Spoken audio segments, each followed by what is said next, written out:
Welcome to Let Me Fix This. Enjoy the video. You begin by ensuring essentials are in place.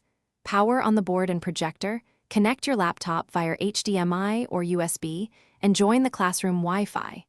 Once done, open the lesson file and save a fresh backup to the cloud or to a USB drive so you can recover quickly if needed. Next, calibrate the touch interface where students will interact. This aligns pen and finger input with on-screen pointers. Make sure the pen tray is accessible and have a dry erase marker ready. Now you build interactivity.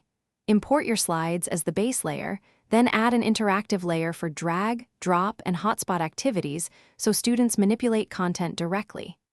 Use annotation tools to highlight and write over elements during discussion. This helps emphasize thinking steps. Once elements are placed, set timers for quick checks and lock tools to prevent accidental edits. Preview the lesson in presentation mode to test touch accuracy and transitions, and adjust object sizes so everyone in the room can read and reach comfortably.